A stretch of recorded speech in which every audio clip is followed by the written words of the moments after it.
Lalu bagaimanakah kondisi terkini di Gaza? Sudah bersama kami relawan Mercy Fikri Rofiul Haq yang saat ini berada di jalur Gaza. Assalamualaikum warahmatullahi wabarakatuh. Selamat pagi waktu Jakarta, Fikri. Kami ingin tahu kondisi terkini di sana. Apakah Rafah masih menjadi titik yang diserang intens oleh Israel saat ini?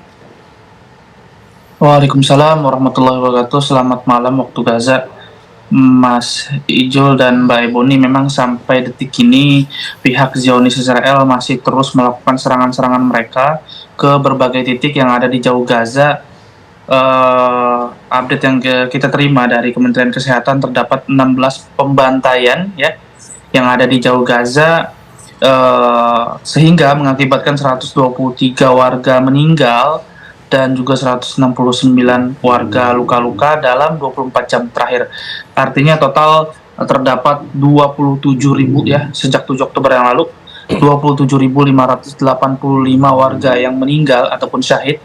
Di antara mereka terdapat 13.000 anak-anak, 8.000 lebih dari kalangan wanita, dan juga terdapat 339 tim medis yang sudah meninggal. Dan saat ini terdapat satu jurnalis lagi yang meninggal yang berada di Khan Yunis, yang mereka masih meliput kondisi terkini yang ada di jalur Gaza ya.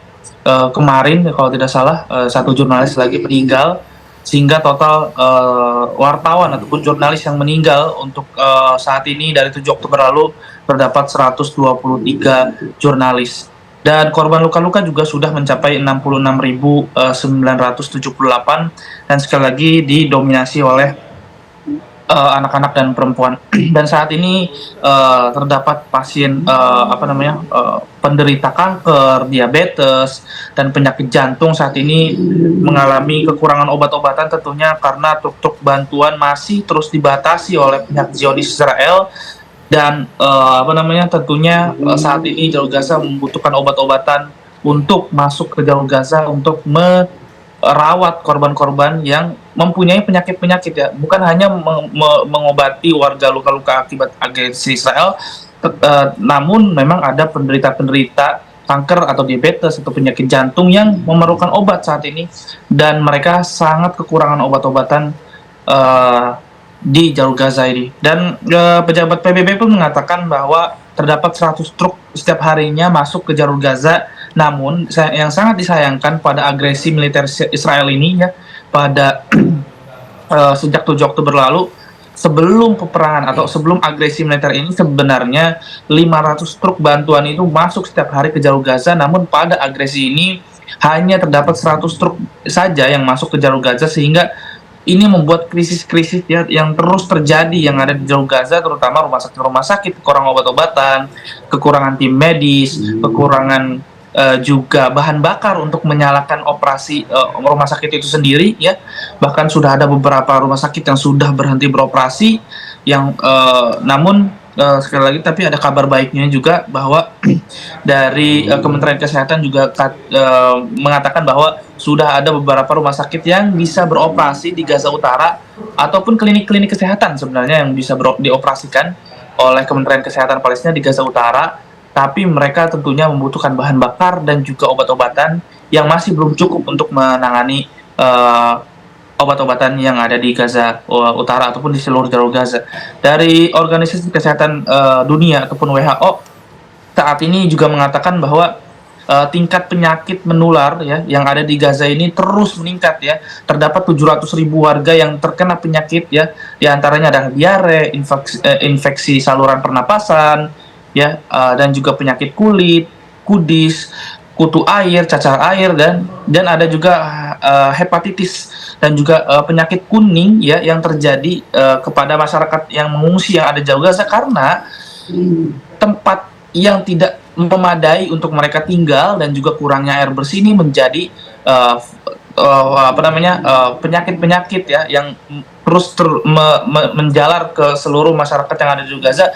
Dan juga dengan saat ini sudah memasuki musim dingin, beberapa kali sudah turun hujan, banyak genangan-genangan air yang tidak bisa dikeringkan airnya, karena aliran-aliran air ataupun selokan-selokan juga menjadi target serangan Israel, sehingga banyak penyumbatan yang sulit apa namanya, dibersihkan ataupun dikeluarkan air itu dari genangan-genangan tersebut oleh pemerintah Palestina itu sendiri.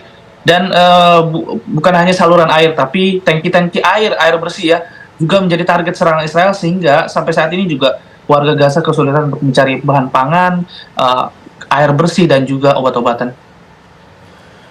Fikri, tadi Anda mengatakan intensitas serangan dari pasukan Israel ini masih terus terjadi untuk serangan udara. Namun bagaimana dengan pasukan darat Israel? Ini kan sedang diplomasi untuk gencatan senjata. Apakah mereka masih berada di Gaza Sentral, kemudian Gaza Utara, Fikri? Ya, ya memang serangan beberapa live sebelumnya saya juga sudah menyatakan, sudah memberitahukan begitu dari rilis apa namanya, kantor berita Palestina resmi ya, bahwa ataupun dari media lokal mengatakan bahwa pasukan-pasukan darat Israel yang ada di Gaza City atau kota Gaza dan juga Gaza Utara ini sudah ada beberapa yang sudah ditarik mundur oleh pasukan Zionis Israel. Namun seperti yang saya katakan juga sebelumnya, bahwa yang kelihatan ya, atau yang dirasakan masyarakat yang ada di Gaza Utara ini, benar-benar mereka pasukan Israel sudah menarik mundur pasukan mereka dari sana, sehingga tidak terlalu banyak serangan-serangan darat yang ada di sana, dan masyarakat sudah juga bisa melakukan aktivitasnya walaupun tidak penuh ataupun total begitu. Dan seperti yang saya sampaikan juga dari Kementerian Kesehatan juga, mereka sudah bisa mengoperasikan rumah sakit ataupun klinik-klinik kesehatan yang ada di Gaza Utara. Namun apa namanya, mereka membutuhkan obat-obatan dan juga bahan bakar tentunya. Dan yang saya dapatkan beritanya bahwa bantuan truk-truk yang masuk ke jalur Gaza dan yang diarahkan ke Gaza Utara ini diserang oleh kapal-kapal Israel. Artinya pihak Israel ini masih terus melakukan serangan-serangannya, baik melalui udara, melalui darat, dan juga melalui laut, karena truk-truk bantuan ya yang yang masuk ke jalur Gaza ya ini diserang juga, tidak luput jadi terserangan oleh pihak Zionis Israel. Dan untuk serangan-serangan darat juga di kota jalur Gaza Selatan juga masih sangat intens ya. Setiap malam kami masih terus mendengar apa namanya, tank-tank baja yang membombardir jalur Gaza, dan juga serangan-serangan udara masih terus terdengar dari tempat kami berada. Baik, terima kasih Fikri Rofiul Haq atas informasi Anda langsung dari Gaza. Kita harapkan segera ada kabar baik untuk gencatan senjata di sana.